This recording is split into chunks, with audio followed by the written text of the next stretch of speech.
Halo guys, balik lagi di channel gue, channel Marveno Christian. Shalom guys. So di video kali ini gue bakal menjelaskan kronologi kenapa gue bisa ditilang. Jadi first time gue kena tilang, ini gue deketin mic ke sini kan ini udah jam 12 malam. Gue takutnya nggak kedengeran kalau taruh di sini ya. Jadi singkat ceritanya, sebelum gue lanjut ya, pastikan kalian nonton sampai akhir. Kenapa? Karena di sini gue akan berbagi informasi mengenai tilang ya, cara menghindarinya, cara men-setting, memproper motor kalian agar tidak terkena tilang oleh polisi. Dan gue akan ngasih tahu lebih lanjut apa yang polisi incar. Karena gue sudah, puji Tuhan gue udah memberanikan diri gue untuk mencari tahu semua itu. Langsung aja gue cerita dulu pengalaman gue saat kemarin Kamis, gue kena tilang.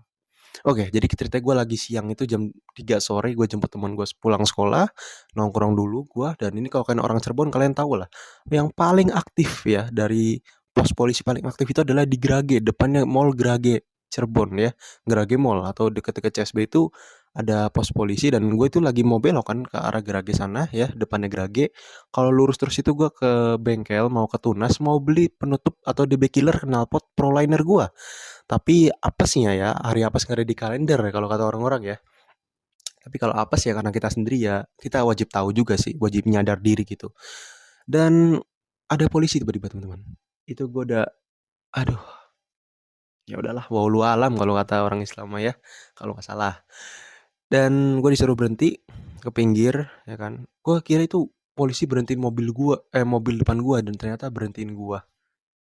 Jadi kayak udah bikin dua kali shock, jantung gue udah dibikin dua kali mikir teman-teman, dan akhirnya ya udahlah mau nggak mau gue diberhentiin dan dia bilang itu pakai knalpot brong, disuruh minggir, disuruh muter balik ke arah pos, suruh motornya masuk dalam dan suruh masuk dalam kantor. Dan di situ dibikin surat-surat dan ditunjukkan juga bahwa kemarin itu kan udah ada eh, razia knalpot besar-besaran sudah dikasih tahu kan. Nah, mungkin dia mikirnya gue anak motor yang eksis ya, tapi memang gue udah tahu sebenarnya teman-teman. Cuma ya mau nggak mau ya, namanya hari apa seperti itu ya. Hari apes tidak di kalender. Dan kemudian beralih kepada gua yang disuruh bayar denda, tapi gua sebenarnya lihat dulu, dikasih lihat pelanggaran seperti tidak memakai spion, tidak memakai helm, tidak memakai plat nomor, dan lain-lainnya. Seperti knalpot brong juga ya. Itu dendanya itu 250.000. Beneran tulisnya 250.000 ya. Titik 000. Ya itu. Jadi gua mikir, aduh, denda 250.000. Gila, gua kira 50.000 cuy. Dan ya pada akhirnya gue nanya, "Kira-kira diapain aja nih, Pak?" "Ya motor nanti kalau nggak disita di Polres, knalpotnya disita, atau kamu ganti sendiri di rumah, nanti tinggal bayar, denda ke pengadilan, ikut sidang ya." Tapi sidang itu tanggal 8 Maret kan, gue bilang, "Waduh kelamaan, Pak, saya mau pergi, Pak." "Ya udah kalau bayar denda aja gimana, Pak?" "Bisa tah?" "Bisa." "250.000 ya, Pak." Akhirnya gue hitung uangnya, gue keluarin dari dompet gue dan puji Tuhan banget. Kayaknya memang Tuhan udah setting gue buat kena tilang deh. Ya karena gue uangnya sedia di saat itu dan gue walaupun kurang 5.000, untungnya teman gue juga ada teman-teman ya. Jadi kalau gue nggak kurang 5.000, kayaknya gue nggak tahu lagi tuh harus gimana ya. Tapi gue orangnya kooperatif teman-teman, gue orangnya lembut juga. Jadi di sama polisinya juga lembut lah, kayak orang istilahnya kooperatif lah bahasanya lah. Akhirnya gue bayar denda dan pulang ya. Dan satu hal yang harus kalian tahu, di situ gue sempat memfoto meja yang ada suratnya dan gue kayaknya disuruh hapus di galeri sampai dihapus semua. Dan panjang cerita lah, pokoknya intinya tidak boleh memfotokan eh, atau memvideokan di dalam kantor polisi tanpa seizin polisi. Dan itu memang dilarang dan istilahnya kayak pintu dilarang masuk kecuali eh, OB, kecuali ya orang-orang situ gitu loh. Ibaratnya seperti itu. Jadi dilarang memvideokan tanpa seizin polisi. Kecuali di luar, di polsek, di jalan ya, di kantornya itu nggak masalah. Tapi di dalam kantor nggak boleh. Dan pada akhirnya gue keluar dan ya sudah mau gak mau gue disuruh ganti dan akhirnya gue situ beneran agak kena mental, agak down mental gue dan akhirnya gue mutusin buat ganti knalpot di hari itu juga, di hari Kamis ya.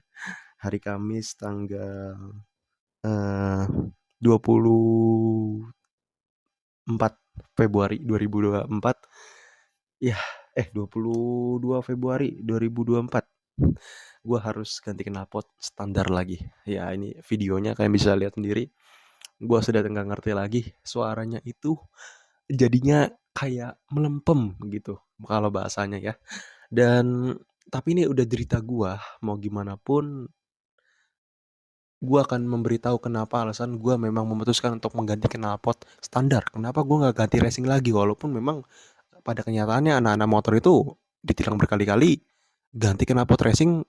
Ya tetap aja knalpot racing terus yang dipakai, nggak tobat-tobat gitu. Alasannya kenapa? Gue tahu alasannya.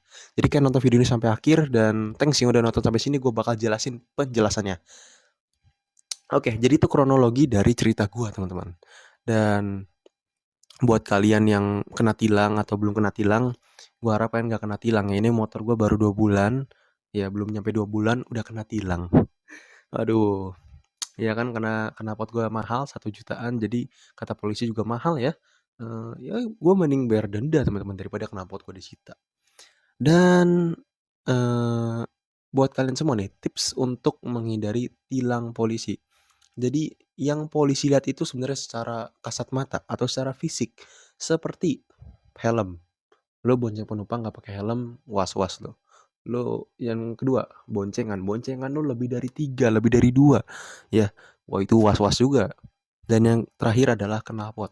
Knalpot itu kedengeran, apalagi sekarang banyak knalpot racing. Waduh, itu kasat mata di telinga itu, kita ngeliat sekalipun kalau udah dengar ada suara knalpot, wah polisi tuh bakal keluar teman-teman. Logika aja deh gimana, ya kalian ngerti ya.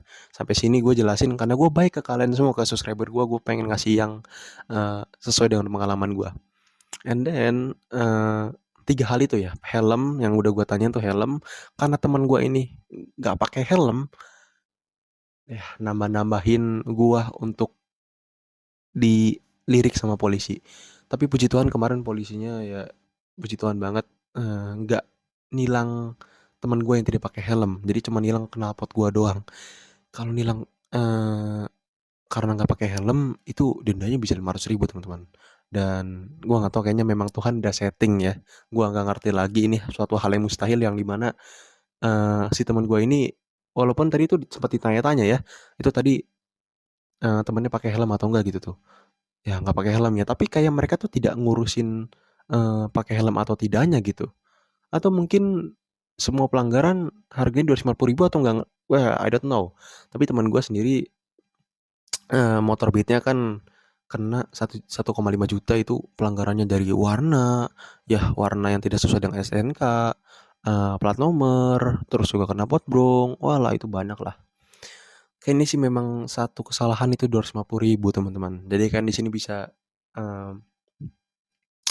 melihat lebih lagi ya bahwa mengantisipasinya adalah jangan pakai knalpot brong dulu. Tapi solusi terakhirnya adalah uang, teman-teman. Jadi kalau kalian memang sudah tahu kalian pelanggarannya mungkin pakai knalpot brong walaupun kalian helmnya AGV semahal apapun helm kalian tapi knalpotnya tetap brong, walaupun moge sekalipun, siapkan uang 250.000. 250.000 ya. Itu buat satu pelanggaran yang gue lihat di hari ini, di saat ini, ya di tahun ini. Ya, itu sih cara satu-satunya siapin uang gitu. Semisal, wah nggak pakai plat nih kan, bawa moge tapi nggak pakai plat, siapin lagi 250.000 lagi. Itu aja sih teman-teman. Tapi puji Tuhan juga kemarin gue itu SIM nggak dipermasalahkan. Gue yang diminta itu gue kartu pelajar dan STNK gue.